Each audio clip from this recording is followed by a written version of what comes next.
are here live from Dragon Con. Uh, man, we're going to review The Rings of Power. This is the Fellowship of Phantom. Uh, this hostage video is brought to you by Dragon Con this week. So what we're going to do is Jen's joining the show, Rufus is joining the show. Jen, the first time on the show, would love for you to introduce yourself to the people watching and the people watching on replay. So tell us a little about yourself. Well, hey everyone, my name is Jen. I refer to myself as your favorite nerdiqua, and I love all things nerdy, from Star Wars to Lord of the Rings, Doctor Who, Marvel, DC. So I'm really excited to be here to talk about one of the things I enjoy watching. So thank you so much for having me. Yeah, and thanks for joining. Like I said, we're here at Dragon Con. We brought our stuff. We're in a corridor. I'm about 15 feet away from Doc on the other end down there. But Doc, I know how you're doing. But if you would like to tell the people how you're doing, that'd be great too. Hey people, how y'all doing? Once again, it's your favorite chef Doc. We are back with another All-Star Fandom, and we are live at DragonCon. So you all will hear a lot of background noise here, but it's awesome because we are having a blast. Boots on the ground, man. Boots on the ground. Hey, Jen, thank you so much for joining us tonight. Hopefully we have a really, really good conversation tonight about the Rings of Power. I had to prepare myself. I've seen you guys get into it, so I'm ready. I watch it. I'm like, oh, it's good. It's good. They're arguing. We coined this the Fellowship of Fandom. We're gonna go over that jam-packed 3-episode supersized premiere for season 2. I think the average time of episode was like 68 minutes per episode for those 3. Yeah, the first one was 77. The next one was like 68. The next one was 65, I believe. But man, that was a lot of things to cover. So for this episode, what we'll do, we're going to go through things that we liked episode by episode, and then a few things that sort of caught us off guard or that we didn't really enjoy, and then round it out by, okay, expectations for the rest of the season. How did these 3 sort of get you ready for that next season? So Jennifer, as being our esteemed guest here and pretty much the only one that's prepared today, that's fully prepared. That's a little arguable. I can level. We're gonna throw it over to you. So what's from episode 1, the longest episode of it? Cool. What was your biggest takeaway from that episode? And just from a positive standpoint, what can you pull from that 77-minute long premiere?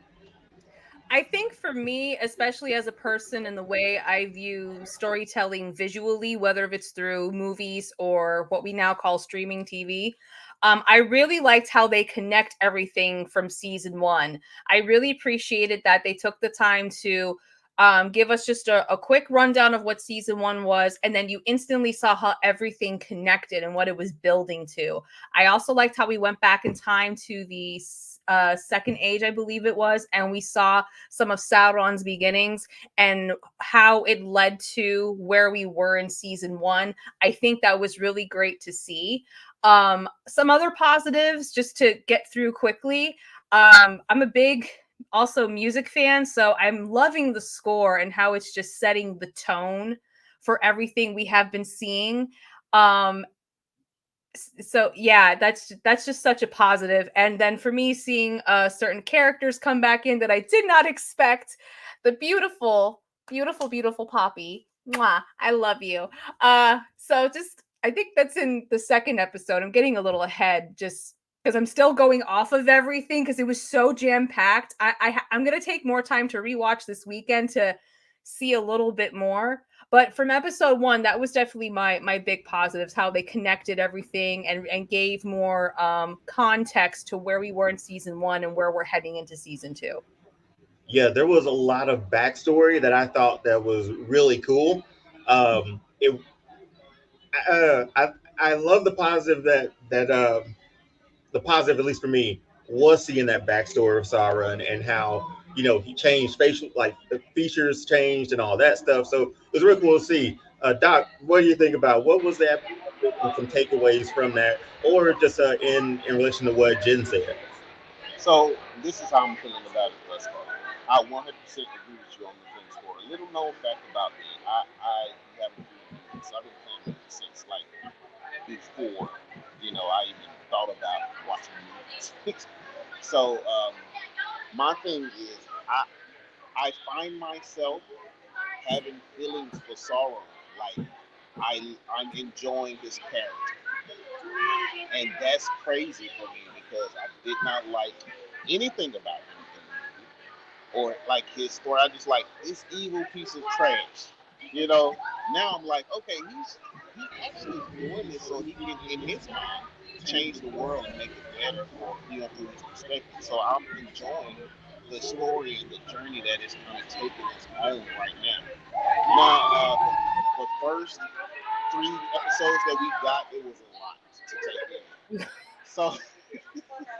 So as I'm trying to go through it in my head, I'm like, this is a lot to take in, but I am enjoying the story, and I'm looking forward to see how it develops. Even though we know how it ends, because we've seen the Lord of the Rings, and we probably rewatched them 1,000 times between all three of us, Yep. which is awesome. But I'm still enjoying the story because we knew nothing about the backstory of it. The only thing we knew is he created this one ring that controlled the rest of the rings of power, and he got stabbed in the face, and then he was out. So I'm really enjoying this. Like I said, I know a lot of people might not agree with that, but I'm finding like I'm developing some feelings like, hey, I'm feeling a little sorry for this cat. Dion shaking his head over there because Dion don't care about the guy. Dion, you're muted. Unmute yourself. I'm trying to stop the EDM music and the screams from going, but I'm gonna let Jen take that because she was shaking her head too about feeling for Sarah. So, uh, Jen, what were your thoughts on? I guess now people catching feels for the bad guy. You know what though? I think that's really common in fandom with certain villains, especially when you pick certain actors, especially when you have an actor that really fits the character really well and really knows how to portray that character. I mean, if you have an actor that either, sorry to say, people catch feels for is like, yes, I want to join, or they go, I hate this person, I want them to die. They've done their job. So Yeah.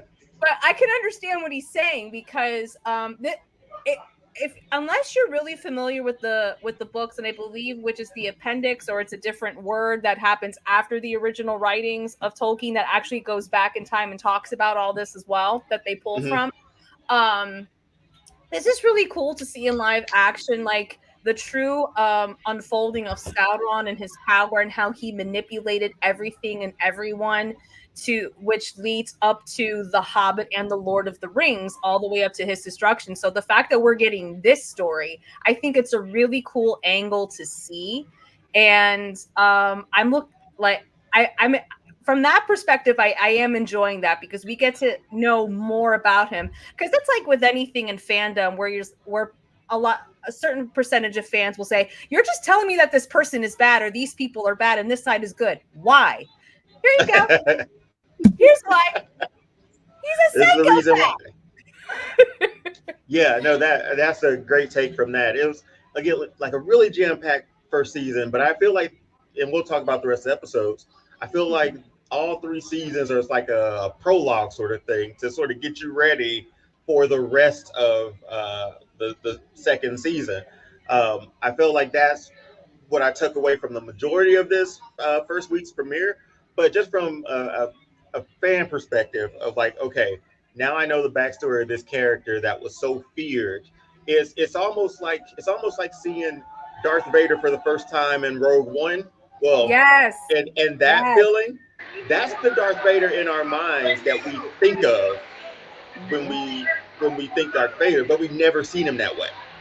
So that's what I think of when I see this story. But Now, any question for you, Dion, since you brought up Darth Vader, you can't tell me you didn't feel bad for him whenever he got his legs cut off. and Space Bird, and he was crawling through the gravel All like, let me get back to this. all I gotta say, he didn't have the high ground, so he should have known better. You know what though? If you look at the history of villains, they never have the high ground. They think they Exactly. do, but They they don't. don't. Except for now, Sauron He, does have the high ground. If you pay attention, he put his mark on the rings. He well, stopped hey, it. you're getting ahead of us. Oh, you Okay, well, let's go. Okay, all right, here we go. come on, man, you're getting ahead of us. Okay, okay. So that was episode one. Again, super jam packed, sort of Sauron sort of origin story.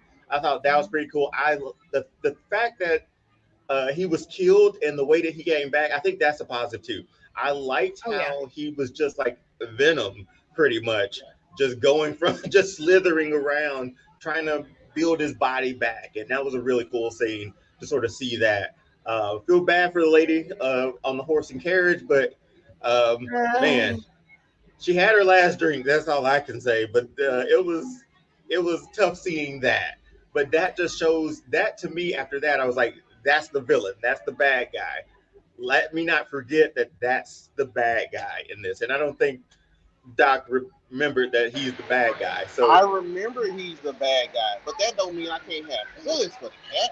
Come on, uh, man. well, that cover anything we want to say from season, or not season one, from episode one, just from a positive standpoint, because I want to move in like episode to episode that we go through. What was that one thing out of this episode, Jen, that just was like it didn't sit well with you, or maybe not, I don't like saying a negative, but just didn't hit for you.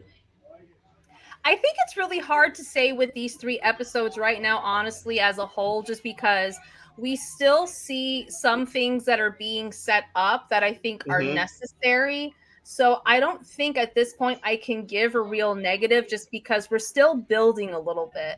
And Yeah. another positive for me personally that I love about this is that we're finally getting a show where a lot of people were kind of like, I'm not sure. Some people were like, yay, about season one. But now it's like, well, wait for season two. Hold on. There's more. Let us tell you more. And then you see why season one the way it was and why, even though, yeah, it can be slow, it was all necessary buildup for where they're gonna, from what it looks like they're gonna do with season two, and possibly what we might get for season three. Because I do have assumptions about that, but I don't want to get too far ahead. I must say something. Go ahead. My if you want to consider this to be a negative, I don't like how they disrespect the queen. I want her to get in her vengeful bag and start putting these people in their place. You Oh, understand me? Galadriel. Yes, because I mean, just watching many other shows, no one like really disrespects the king or queen. They might talk about them behind their back, but nobody ever just walk up to her and slap her. And I was like, I understand she's blind, but I was like, somebody should have stopped that. I'm just saying. Look, that's the only thing I'll say was a negative because it's like I can understand her feeling bad because she lost people with battle and nobody wanted her to take the soldiers too. I get that, but at some point you got to start to place up, like, hey, enough with the disrespect. That's how what happened. Well, well, That's okay. moving on from that to episode two. We set up a lot of more of the dwarves and elves and all that story, along with Elrond taking the rings. I believe these we watched two of them last night and one this morning. So between Doc and I, we remember a lot, but then there's some things I think there's some holes there here and there that we're gonna have to go and fill in. But Jen, from episode two, what was your biggest takeaway from that one? I think I may know, but I want to know your biggest takeaway for that. You think you know? I'm I curious think I now. might know. Um, that honestly, I think my big takeaway is seeing Poppy. I'm calling Oh, him Gandalf. I think he's yeah, Gandalf. There's let's do so it. like We learned in school how to find and pull from context clues, and they are there. Okay, there's a ton of context clues. I love seeing those three again and the journey to having Gandalf discover who he is, learning and Mhm. harnessing his power in this time frame of this universe that we're in. It's really nice to see that again. It's definitely a nod to Frodo, Sam, and Gandalf a little bit with the original three that we're introduced to into the book. So a little bit like foreshadowing to that. So for me personally, I do like that. But then I also liked the different moving pieces where you have this dark wizard that's trying to prevent Gandalf from harnessing his power because he's already wanting to be in allegiance to Sauron. And then you also still have the movement of the elves and what's going on. And now we're getting into the dwarves are not coming into play, and they're soon going to get their rings and what that means. So lots of really good stuff happening here. Yeah, I they never said Gandalf name. That name has never come up. It didn't come up in season one, right? What? And we're just a wait, did it? Not necessarily at the end. Okay. Not Yeah. necessarily, but at the end, I'm going to argue this to the teeth. At the end, he says a phrase only Gandalf says. Just follow your nose. Yes. Yeah. Yeah. That's what the Gandalf is the only one who says that. No one else says that. And then with the little moths that appear in his magic, that's another context clue. Because the only wizard who uses moths in the Lord of the Rings universe is Gandalf. and it shows you his affinity for the hobbits too, right? Like this Right. is where that started. So You that it's Gandalf. It's gotta be. Yeah, because a lot of people who are not really familiar with the books can automatically ask, well, why does Gandalf like the hobbits so much? Here's why. Well, mm-hmm. Well, here's the reason. Yes. So, Doc, what was your I guess biggest takeaway from episode two? So I thought I knew Jen's, but I think I may know. I think I may have switched them. I think I know yours. you may have, man, you may know mine, but biggest takeaway for me, or the part that captured me the most, is when the resonators lost their voices and they couldn't hear the mountain anymore. And how do you come back from something you've been doing your entire life and now it's gone? You know, how do we get our voices back? How do we start back here in the mountain? What do we do to get the light back down here in our mountain? You know, essentially, like, and then I forget the son's name, the dwarf prince that has to go Doran. back and apologize. Doran, yes, how he has to swallow his pride and go and talk to his dad. That's another part. That's just real life. Like sometimes you gotta swallow your pride, you know. But I'm interested to see how that story is gonna grow throughout this season because the whole music just resonates with me, and then their voices when they're singing and listening to Oh, the it's mountain, beautiful. like it's just awesome. Like I know a lot of people really don't listen to music, and I always tell Ian this when I'm watching a film. Most of the time, I don't even pay attention to dialogue. I'm listening to the music. And he's like, "How do you do that?" I don't know how I do that, but I've been doing that since I was a kid. And so the music is what resonates to me. And that part, when they lost their voices, I was like, "Oh, I almost, I had to catch one. I almost dripped a little tear." You muted, Dion. Sorry, I'm completely wrong on both of the choices that I thought would be each one of your choices, especially since the first episode we talked so highly about Sauron, and to see his essentially, I'm pretty sure this was episode two, because last night was a struggle, but the appearance of Sauron, right? Like how he revealed himself to, well, not as Sauron, right? But he changed his features and essentially was like Oh, yes. Yes. he was basically like the burning bush to Moses, right? Like that's what it felt like. That's Um, that's actually in the book and how he gets the rings to be made. He comes as a giver of gifts to the elves. okay, yeah. So, Yes. anything you want to highlight on that? Because I thought that was like a, a solid. That was my biggest takeaway from it. Any more backstory on that when he came to the elves in the books? So far to me, and anyone can correct me in the comments. I am not afraid of that whatsoever because there are more people who know lore better than I do.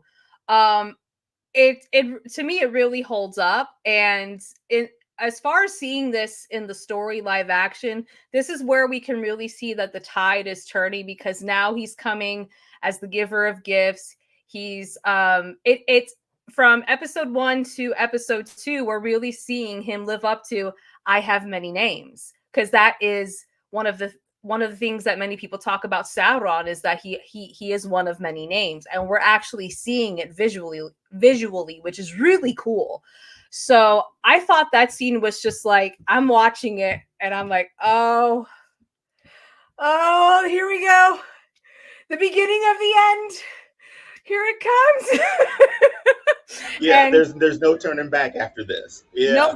there really isn't. It's like such a very powerful, monumental moment of like, oh, we're Yes. done. So that was actually a really beautiful scene, honestly. But I would say that's my second favorite. But like, still seeing those three together, I'm like, It's for me. It was like that.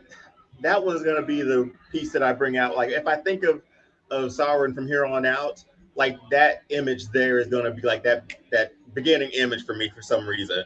Just because, like you said, it was shot so well, and I just the would love to see reveal. this in the theater. I would like put this on IMAX, please. So so we were talking about it last night while we were watching. We were like, I said, I can't believe this is a TV show because one, the budget, just the time and effort, the makeup, the CGI, the visual effects, all that. I was like, this is a TV show. When you usually only get this level of something like this into a movie theater. I mean, granted, three three episodes could have been easily in the theaters at this with this It could have been a premiere. whole movie. It It could have really been right. That's it so could So have. true. yeah, so that was a big thing. Doc, what do you think, man? Anything else about anything about season two Well, now? Because like similar to Jen said, the negatives away, it's kind of setting the table, and we're gonna sit down and eat in episode 4. mhm. Oh yeah. Well, yeah, I was gonna piggyback off what you were just saying about the walking through the fire and revealing himself, like you said, as a gift giver to the elves, because that's essentially what the guy told him. Like, okay, if you think you can go earn the elves' trust, by all means, go earn the elves' trust, and then come back, and then we're gonna take over the world, basically, right? But Sauron plans like, no, I'm gonna take over the world after like I said earlier, put my mark on these rings. You just sit back and watch it sit. So I was just taking it all in. And I'm not gonna lie, that was one of the coolest visual effects. You know, him walking through that fire and not getting burned and then coming out in this elfish form. You know, after we had already seen him with a different face of an elf after they pulled the Caesar action on him in the beginning. So it was it was pretty interesting that he chose to keep that same face as the guy that portrayed Galadriel. I thought that was interesting. But I mean, like I said, I'm really excited to see where they take it from these first 3 episodes to the rest of the season. So I want to piggyback off of what you just said because I recalled another moment in episode 2 with Sauron when he gets captured is where they make him swear allegiance and the specific words he chooses and just the look on his face, and you just completely get the whole read of what he was doing. I was like, yes, Yes, yes, it's brilliant acting. It's really brilliant acting and brilliant writing. Like I said, absolutely. I'm pretty sure before the end, Dion is gonna have feelings. So Mhm. yes.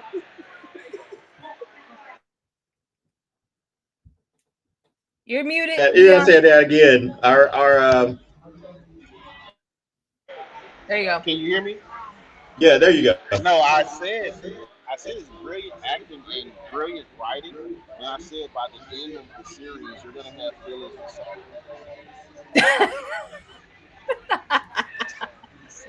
See, look at his face. Not Yes. not He's even like, close, nope, man. nope, nope. No. The only villain I enjoy, and this is a Is side Darth mission for Vader. the episode, but the only villain I enjoy is Thanos. No, Oh, it's Thanos. He because Ooh. he's more of a Marvel. Yeah, he's more of a Marvel to me, like a more of a just man. I love his swagger. I love how he went and just debo the Infinity Stones. Like that's. I was like, okay, that's a villain who can actually throw some hands and do it himself. Like he said, fine, I'll do it myself. So Well, he'll be mine. He's here's the always my twist favorite. about him. Like when we saw other stories after that, we all came out going, "Oh shoot, he was right." Dang. Exactly. Um. Okay. I don't know how to feel anymore. But with episode two, I think that was, and we'll talk about it a little bit further because I will save this for last. Well, no, I'll say it now. I think this was the strongest episode of the three for me. Mm. Um, Even though we get that moment in episode three, which we're gonna throw now to Jen. Jen, what was the biggest takeaway from episode three? I actually want to hear you first this time. I want to see what you say. Oh, and mine is like just the simple him touching the ring before, or touching the not the ring, the oh, what did the dwarves bring? the mithril Mithril. Thank and you. throwing it Yes, together. thank you, thank you. Yeah. Yeah, that just that subtle sort of moment, and you want to talk about that no turning back moment? That was the no turning back moment for me, where it was like, this is To all me, it took, to me and that's another layer because they hinted at it that he didn't touch the rings. He he didn't didn't touch touch the it. rings. Yeah. Like Mhm. it was all over. Well, no, he didn't touch it. It's fine. Why should we be worried? He didn't touch it. It's like, so okay. And then He, we actually see him touch the mithril, and I'm like, hmm oh, it just got worse. Yeah. It's like, if well, you all wanted him to touch something, you should not have put it out there. I know, like that was. You're right. That was another layer that oh crap just hit the fan. But that was my biggest gem. Was that your biggest takeaway from the third episode? Because we had a I lot. We went back to. Okay, yeah, go ahead. I would say so, just because, like Doc said earlier, we know where this is leading to, and from what it looks like with the three, we're really it's really like looking at Sauron and what he's doing, and everything else is just moving pieces. So, Hmm if it keeps going this way, and how we see Sauron literally manipulate everything, like Everything. he's leaving no stone unturned in how he's manipulating, and he's not really making people do anything. He's just talking to them, which is so conniving. So let me ask Jen, I have a question for you. Yeah. And this is just my thoughts. Because elves are supposed to have like that extra layer of intuition, right? So Yes. how is it Celebrimbor doesn't feel his evil from Sauron? You know, even when he presented himself as he walked through the fire as a gift giver, how does he not feel that from him? Well, because from what I understand, and again, anyone can correct me in the comments. I'm not afraid of that. Elrond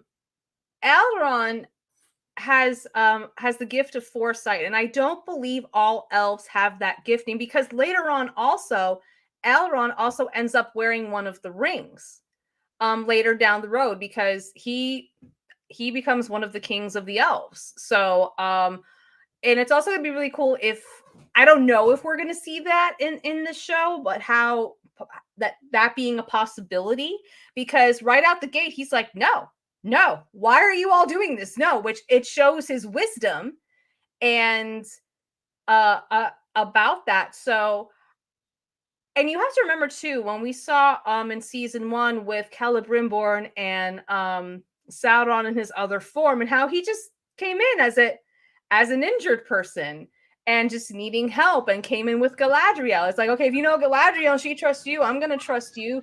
You know, that was all under manipulation, and he was just like, oh, I a thought. Instead of trying to pull things apart, why don't you coax them together and do it this way?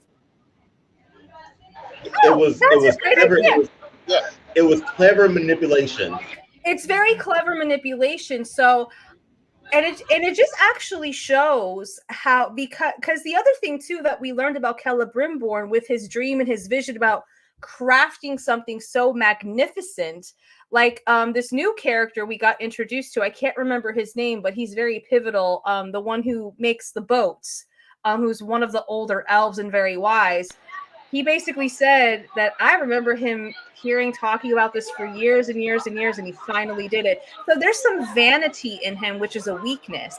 And that's something that Sauron can play on and get at. Because the king also said to, I think it was the king, no, it was Elrond who said to Galadriel, he saw in you and found the string of your heart to play in this longing that you have, and that's how he manipulated you. It's the same thing with Celebrimbor, and that's what we see. He from my perspective, he goes after the vanity that is in him, which is why he's blind to it. Yeah, because he yeah, somebody was screaming. But no, I the fact that he just came in so smooth, like you said, Jen, in season two, just hands behind his back, looking over, like, oh yeah, just manipulating it from there, and then just getting on, like you said, the vanity of Killer or he was, it was like he won't take they won't take away my greatest work. He's searching for that greatest work, and that greatest work is going to be the demise of so many. So that's going to be, I mean, That's it's that's going to be interesting to blinders. see how he lives with that. Yes, it's going to be interesting to see how he lives with that. So I think we can move into this next sort of portion. Oh, Doc, did I let you go? Just making sure. No, Did I let you go good. on your takes for season three? Oh, you On episode 3, I'm good. I'm good. Yeah, I think this just moves in. Yeah, I think this just moves into what I was saying, like things that we're sort of expecting to see. I think the Mhm. Celebrimbor, and it's on my list now. After this discussion, seeing how he deals with what has happened, like his greatest work is now essentially his greatest failure, right? Yeah. Um, so I think the next episodes from that, and we see, I'm not sure if it's this season or the next, because I feel like we're fairly close to just things going to hell in a handbasket. But Jed, what would you sort of say? I don't know. I can't remember how many episodes this season is supposed to be. We're getting 8. So Eight. Okay, we had a 3-episode premiere, and the total season is 8, which I believe the last season was also 8. it's also eight. Yeah. So we're again, we know the end game because we've seen all the other Yeah. material, all the other things. But from the characters that have been introduced, what what's that thing for this season, or what's that? Better yet, what's that main character that you're eager to follow, or who's that main character you're eager to follow? Ooh. It's hard to say right now, honestly, just because we have a lot of different moving pieces, and I really thinking they're Yes. focusing on Sauron really well, and I'm actually enjoying that. But I think what's also going to be interesting to see is the fall of the dwarves, especially once Durin's father gets that ring, because we know it's coming. Once he gets that ring, and you start seeing how he starts losing his mind slowly but Mm-hmm. surely after this reconciliation that they just had, and now what that's going to do to their newfound relationship and moving forward. Because when I first saw season 1, what I first thought was, this is actually cool. Season 1 was the rings for the elves. Maybe Mm-hmm. season 2 will be the rings of the dwarfs, and season 3 for the rings of men. That would be really cool. That would be, yeah. But I also like what they're doing here, where they're actually combining both of them from what we've seen from the trailer. So now my new assumption is it would really be cool that if we end season 3, if we get one, with the battle that's introduced in the prologue of the Fellowship of the Ring, if that's what we lead Yes. into. Yes. Yeah. I think I that would be really cool to see if we built toward that and actually see that battle, and it ends with The character that's going to come back, who is still alive because we see him in the prologue, is the character. I can't believe I'm forgetting his name, but the one who doesn't destroy the ring. Wasn't was it not Isildur? Or that Thank you, was his Isildur. Isildur, Isildur. right? Okay, yeah. Isildur. Yeah. So that would be such a cool moment to build up to when we see that, and that's where season 3 ends. And I get all the feels and the goosebumps and the sweats, all of That it. would be no, that would be amazing. Like I'm looking forward when I'm thinking about characters. And Doc, I'll throw it over to you. I want to see what Theo's deal is, because he and Arondir, Aaron he Deer. is Arondir. Thank you. I like to like pronounce a lot of words that aren't there or letters that aren't there, but It's a lot of Elvish. It's a lot of Elvish. It's a lot. but their relationship, apparently Theo wants nothing to do with him anymore, and Theo and Isildur, they hook up. I want to know who Theo turns out to be. I've had, yeah, I don't know who he becomes. I don't know. First time I saw him first season, I was like, "Oh, that's Saruman." Like, but I have no clue. I was like, he looked That was evil. So here's the funny thing. The actor who's been playing Sauron just is doing the press tour right now. He actually said that they didn't tell him in the beginning that that's who he was playing. They were in the middle of filming and they pulled him into a meeting. He's like, "Oh, by the way, you're Sauron." I'm sorry, what? Yeah. No, like that's wild. But yeah, I'm looking for that relationship, Theo and all of that. Um, I'm anxious to see what his deal is because I feel like he's hit a character arc, especially with his mother dying. He's hit a character arc where this that could be his villain origin story sort of thing. So that's So I could be wrong because I'm curious to see. I think the elf is his father because you never see his ears. okay. We had this discussion at lunch. Doc already put up the finger. He's like, wait a minute. So, because the question was, and I asked Dion this, I said, because Dion first has a problem with him because he keeps comparing him to Legolas. And I'm thinking to myself, how do you know he didn't train Legolas? Time out. What? Legolas is the elves of all elves, man. He is the goat elf I'm not in my saying he's book. not cold-blooded. But they keep trying to make Aaron. They keep trying to make him like, oh, he's as cool as Legolas until he surfs down or skateboards down on a shield downstairs. He surfed. Yes, until he surfs down stairs and keeps counting while no. Like I said, but go ahead. He probably trained Legolas to do that. But anyway, that's neither here nor there. But the whole moment when he was carrying the water pails and then he was trying to give the young man advice. And then he essentially just said something flippant and cuts him off and be like, I don't really want to talk to you ever again. And I'm in my mind, I agree with Dion. I want to see what happens with that relationship if Aaron is going to try to keep trying to help him after his mom died. And I want to know, like Dion said as well, is he going to like become a healer for his village, and instead of a bad person or a healer, because his mom was the healer of the village. That village still needs someone that knows about medicine, someone to help people with battle wounds and things like that. I mean, I think that'd be a very interesting story. I'm also, like I said, I'm all about the queen. I really want to understand how they're going to develop her character to be a stronger queen. Because right now she looks extremely weak. Well, technically, the eagle didn't pick or come like whatever, like float over her. Boy, eagle blocked her, bro. Yeah. Come on now. The eagle blocked her, bro.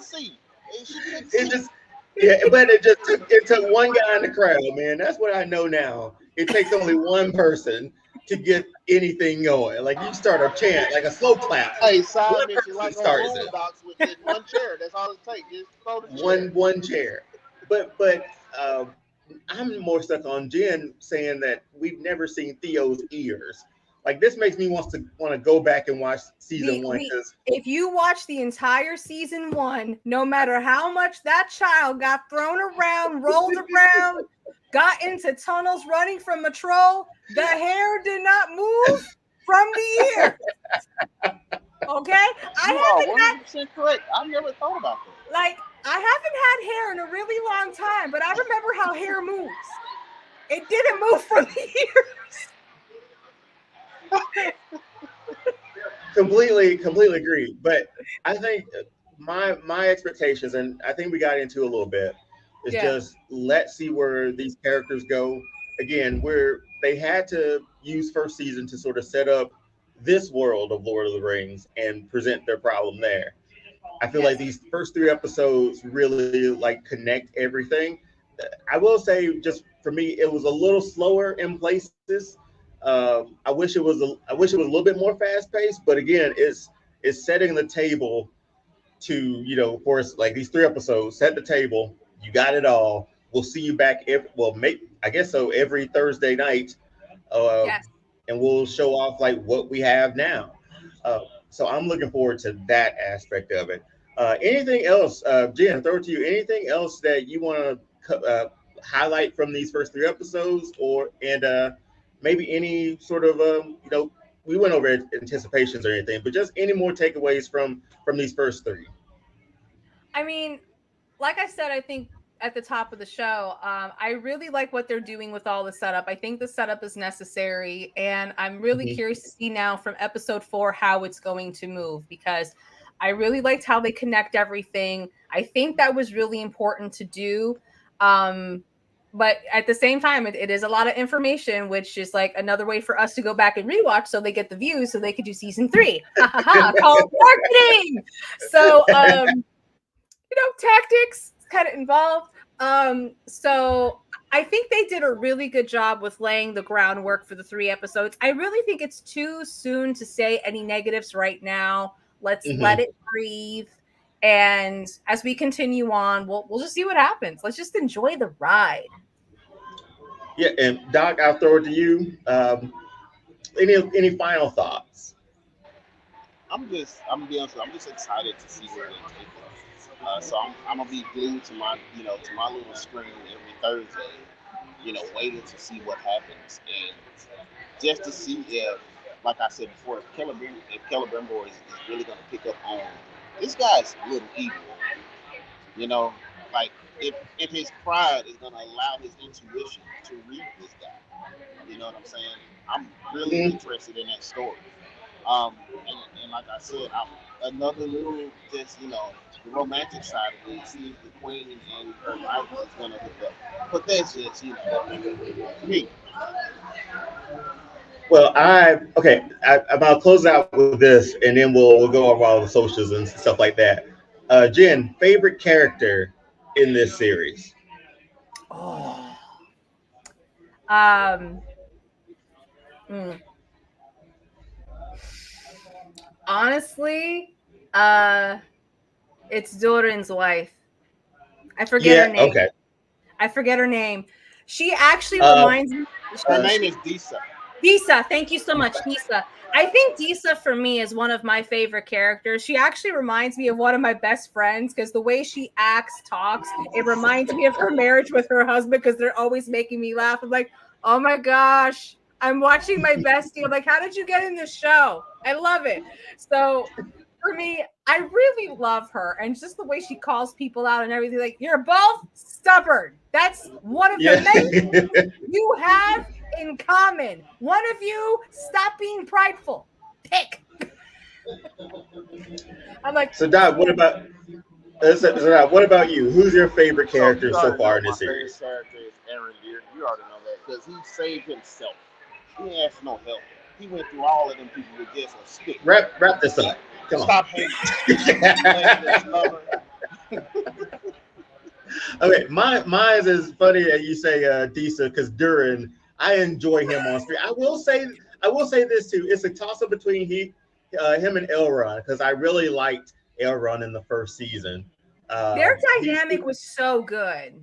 yeah. And then what Elrond hit the fugitive. jump in this season already. So I love that part about it. But no, Durin is probably my favorite. Second, very close second is Elrond at this moment. I like him more now than I probably did in the movies, but that's neither here nor there at the moment.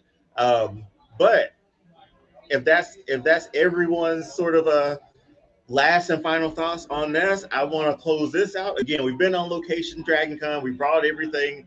I'm in a tight corner somewhere being held hostage. Uh, they gave him at least a brick wall down there, or a brick wall filter down there. I made it But home Jen, from work. yeah, yeah. But Jen, just let everybody know where to find you. And thanks for coming on. Thanks for taking this journey with us. Thanks for joining the Fellowship of Fandom. You'll be back with us. Yes. But until then, let the people know where they can find you. Everyone can find me on Instagram. I have two socials. The first one is at Jen Erminia Gadaski. It is right there on that beautiful label. That is my personal handle. And then I have my own podcast called Rocking Your Bald. That's rocking underscore your underscore bald. Yes, I know it's long. Sorry. That's what Instagram let me do. I am also on Twitch and Clubhouse at Nerdiqua. So find me there. And Jen, we'll make sure we'll put all that in the description too, and we'll do a few clips of two because we got 3 episodes of stuff that we talked about. So we'll put a few social media clips out and get that out too. But man, I think that's gonna be the end. My legs are shaking up against this wall as we speak. But until until next time, this has been the Fellowship of Fandom on All Star Fandom Prime, and I guess until next time, we'll see you next week. Bye. Take care.